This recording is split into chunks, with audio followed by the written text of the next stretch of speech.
મારી દરેક ડૉક્ટર અને હોસ્પિટલને એક સજેશન છે કે જો તમે ડિજિટલ ક્ષેત્ર દ્વારા માર્કેટિંગ કરવા માગો છો અને તમારી માહિતી દૂર દૂરના લોકો સુધી પણ ડિજિટલ મીડિયાના માધ્યમથી પહોંચાડવા માંગો છો તો ટોપ ક્લુઝ સોલ્યુશનની વિઝિટ એકવાર અચૂક કરવી જોઈએ. ભાવિનભાઈ, આપણે આજના સમયમાં હોસ્પિટલને ડિજિટલ પ્રેઝન્સની શા માટે જરૂર ઊભી થઈ છે? ડિજિટલ પ્રેઝન્સ છે ને મેડમ, અત્યારના સમયમાં એક તો સરળ છે, હા, એટલી ખર્ચાળ નથી. એટલે જરૂરિયાત તો એટલે છે કે આજે બધાના હાથમાં બધા ડિજિટલાઇઝ છે, બધાના હાથમાં મોબાઈલ છે. એક સમય હતો કે માણસો સવારે ઉઠીને છાપું વાંચતા, પણ અત્યારે તો છાપા સુધી પહોંચે એ પહેલાં તો મોબાઈલ એના હાથમાં હોય. એટલે ડિજિટલ પ્રેઝન્સ. અને બીજી વસ્તુ કે આજે હોસ્પિટલ્સમાં એટલી બધી સુવિધાઓ વધે છે અને જે છેડાના માનવી સુધીની નાની નાની જરૂરિયાતોની જે કાંઈ સુવિધાઓ પહોંચાડવી હોય કે ભાઈ આજે આયુષ્માન કાર્ડની સુવિધા છે, તો એ ઘણા એવા માણસો હોય છે જેને ખ્યાલ જ નથી હોતો. તો આ બધી વસ્તુને સરળતાથી આપણે ડિજિટલી પહોંચાડી શકીએ. તો આજે જ્યારે પણ નવી હોસ્પિટલ ચાલુ થાય છે અથવા તો જૂની હોસ્પિટલ હોય છે, તો એ દરેકને એક એનું ડિજિટલ પ્રેઝન્સ હોવી જરૂરી છે. આપણે આ ડિજિટલ પ્રેઝન્સ એમાં શું શું આવે?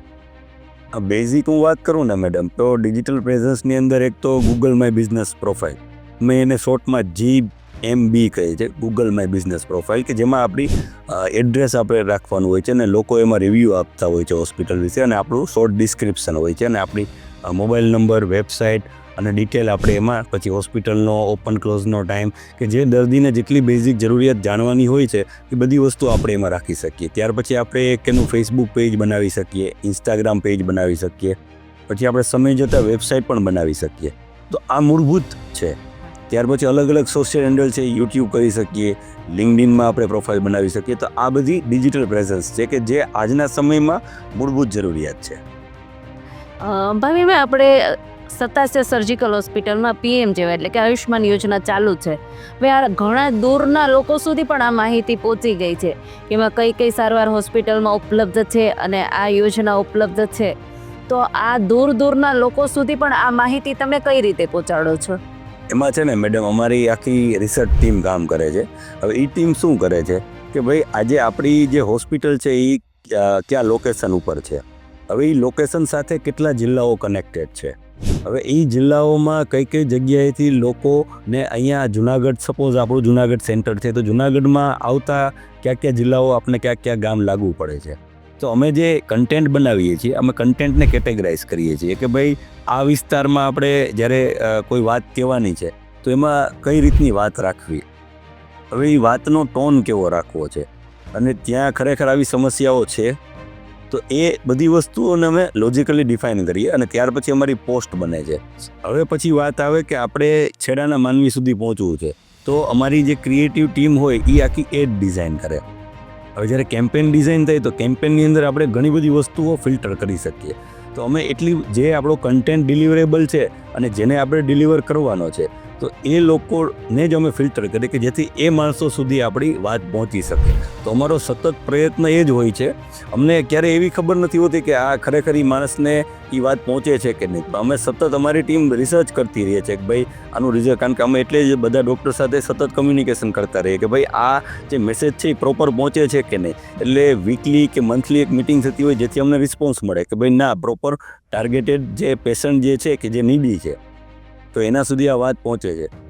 મેડમ, તમારો પ્રશ્ન ખૂબ જ વ્યાજબી છે અને અમે એવું માનીએ છીએ કે સૌથી અઘરું કામ છે ને એ સરળ થવું છે. એટલે જ અમારી ટેગલાઇન છે કે next level of creativity is simplicity, કે જે સરળતા છે ને એ સૌથી અઘરી છે. તો અમારું જે કન્ટેન્ટ હોય છે ને એ એકદમ એટલો સરળ હોય છે કે જે છેડાનો માનવી છે તો એને એ વસ્તુ સમજાય અને એને એની ભાષામાં સમજાય. એને એમ થાય છે કે મારી યારે કોઈ વાત કરે છે. તો આ રીતના અમે કન્ટેન્ટ આખો બનાવીએ છીએ. આપણે ટોપ ક્લુઝ સોલ્યુશન છે એ હેલ્થ ડિપાર્ટમેન્ટ અને મેડિકલ ક્ષેત્રે ખૂબ જ સંકળાયેલી છે, તો એનું કારણ શું છે? કારણ તો મેડમ એમાં બહુ ઘણી બધી એવી ઘટનાઓ બની ગઈ કે જ્યારે આપણે કંપની ચાલુ કરેલી તો અમારા પહેલાં ક્લાયન્ટ જ ડૉક્ટર હતા. એટલે એ એક ઘટના પછીથી એક રસ્તો અમને મળ્યો કે અમને ખ્યાલ નહોતો ત્યારે, કે પહેલી વાર મને જ્યારે ફોન આવ્યો હતો તો મને ખ્યાલ નહોતો કે આમાં શું કરવું, કઈ રીતે થઈ શકે. તો ત્યાર પછી એ જર્ની એક ડૉક્ટરમાંથી પહોંચતા આજે અમે 45 થી 50 હોસ્પિટલ્સના ડૉક્ટર સાથે જોડાયેલા છીએ અને સાથે સાથે પંજાબ હેલ્થ ડિપાર્ટમેન્ટ અને અંદમાન હેલ્થ ડિપાર્ટમેન્ટ આ બંનેનું અમે કામ કરીએ છીએ. આજે 3જું વર્ષ છે. તો આ એક આમ ખરેખર જુનાગઢમાં એક આપણે હું મારા મોઢે કહું તો એ સારી વાત ન કહે, પણ એક ગૌરવ લેવા જેવી વાત છે કે જુનાગઢની એજન્સી આજે પંજાબ હેલ્થ ડિપાર્ટમેન્ટ અને અંદમાન હેલ્થ ડિપાર્ટમેન્ટ, અને એનાથી મેં એક વિશેષ વાત કરું મેડમ કે પંજાબ હેલ્થ ડિપાર્ટમેન્ટનો ઓફિશિયલ લોગો ટોપનું સોલ્યુશને રીડિઝાઇન કર્યો છે અને એનું એપ્રિસિએશન સર્ટિફિકેટ એમને આપ્યું છે કે આજે એક સમજો પંજાબ સ્ટેટનો આપણે હેલ્થ ડિપાર્ટમેન્ટનો લોગો બનાવીએ તો આ બધી ઘણી બધી ઘટનાઓ બની છે. હવે એમાં અમે ક્યાંક ને ક્યાંક અમારો કોઈ આમાં યોગદાન માનતા જ નથી, પણ અમે એક વસ્તુ માનીએ છીએ કે આજે અમે એક સિસ્ટમ બનાવી છે કે જ્યારે હેલ્થ ડિપાર્ટમેન્ટ હોય છે તો અમે કોઈપણ ક્લાયન્ટને જ્યારે અમે મળીએ છીએ તો ત્યારે અમારી ઔપચારિક એક મિટિંગ થાય છે. હવે એક મિટિંગમાં અમે જાણીએ છીએ કે સપોઝ મારી પહેલી મિટિંગ થઈ તો હું જાણું કે ભાઈ કઈ રીતનું છે ને આપણું રિક્વાયરમેન્ટ શું છે. ત્યાર પછી સેકન્ડ મિટિંગ છે એ અમારી ક્રિએટિવ ટીમ સાથે થઈ છે અને એ ટીમમાં અમે અત્યાર સુધી જે વસ્તુઓ શીખ્યા છીએ એ આધારિત અમે શું કરીએ કે જે તે હોસ્પિટલ અને ડૉક્ટર્સ હોય એનો કન્સન્ટ લઈ અને આખી મિટિંગને અમે રેકોર્ડ કરીએ. હવે કારણ કે ઘણી વખત એવું થાય કે ટર્મિનોલોજી ડૉક્ટર્સની એ રીતની હોય છે કે ક્રિએટિવ ટીમ ઘણીવાર ભૂલી જાય કે ભાઈ આ વસ્તુ કીધી હતી કે સપોઝ ભાઈ સાયકિયાટ્રિકમાં આપણે વર્ક કરતા હોય ભાઈ PTSDને આપણે હાઇલાઇટ કરવું છે તો હવે એને કોઈ દી ઘણીવાર નામ સાંભળ્યું હોય ન સાંભળ્યું હોય તો આખી જે મિટિંગ હોય અમે એને રેકોર્ડ કરીએ. હવે એ ઓડિયો ઉપરથી અમે મિનિટ્સ ઓફ મિટિંગ બનાવીએ. હવે એનાથી શું થાય એ ઓડિયો પણ અમે ધારો કે ત્યારે ક્રિએટિવ ટીમ મળવા આવેલી હોય પછીની જે અમારી ટીમ છે તો એ ટીમને ગમે ત્યારે એ ઓડિયો સાંભળવું હોય તો એ સાંભળી શકે. પછી મિનિટ્સ ઓફ મિટિંગ ઉપરથી એનો કન્ટેન્ટ ડિસાઇડ થાય કે ભાઈ આ કન્ટેન્ટ ઉપર આપણે ફોકસ કરવાનું છે, આ એજ ક્રાઇટેરિયા છે, આ બિહેવિયર છે. તો આ બધી વસ્તુને અમે ધ્યાનમાં રાખી અને આખો જે કન્ટેન્ટ થાય છે એ કસ્ટમાઇઝ થાય છે કન્ટેન્ટ. એટલે દરેક જે અમારી સાથે હોસ્પિટલ્સ ને ડૉક્ટર જોડાય છે તેને એવું જ લાગે છે કે અમને પર્સનલાઇઝ ટ્રીટમેન્ટ આપે છે.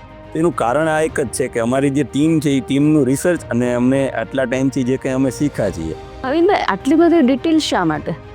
અને હું તમને સાવ સાચી વાત કહું કે જ્યારે મને પંજાબનું ટેન્ડર લાગ્યું હતું તો ત્યારે મેં એમને આ બધી વાત કરી હતી. પછી એમને અમારી પ્રોસેસ જાણી કે કઈ રીતના તમે કામ કરો છો, કારણ કે ત્યાં બધી મોટી કંપનીઓ બધી પ્રેઝન્ટેશનમાં આવેલી હતી અને એ ટેન્ડર પ્રેઝન્ટેશન બેઝ હતું.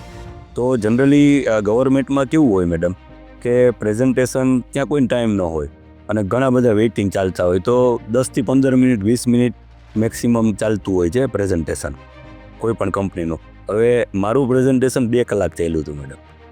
એટલે એ લોકો એને મજા આવી કે તમે આટલા ડિટેલમાં કેમ ઉતરા છો. એટલે મેં એમને કીધું કે આ રીતના અમને હોસ્પિટલ અને ડૉક્ટરનો પ્રાઇવેટમાં અમને સપોર્ટ મળતો રહીએ એટલે અમે ડિટેલમાં જતા રહીએ છીએ. એટલે આ એક કુદરતની દેન છે કે અમને આ રીતનો એક સેવા કરવાનો મોકો મળે છે. અને અમે જે પણ પેશન્ટ જે છે કે જે લોકોને ઘણીવાર કેવું થાય છે મેડમ કે પેશન્ટને ખબર નથી હોતી કે બીમાર છે. તમને તો આવા કેસ તમારી સામે આવતા જ હશે, તમારા માટે આ કોઈ નવીન વાત નથી. અમને એઝ અ માર્કેટિંગ એજન્સી આ વસ્તુ ફીલ થાય છે કે ઘણી વખત લોકોને ખબર જ નથી હોતી કે આને બીમારી કહેવાય. એટલે અમે હવે એ વસ્તુ બતાવી કે ભાઈ આ વસ્તુ તમને આ તકલીફ થઈ છે તો એ સમય જતાં એક ગંભીર બીમારી લઈ શકશે. તો આવી અમે ક્યાંક વચ્ચે ઇન્ટરમીડિયેટ થઈને આ વાત લોકો સુધી પહોંચાડીએ છીએ. તો એમનો અમને અમારી ટીમ જે છે એ ટીમને બહુ એક આનંદ થાય છે.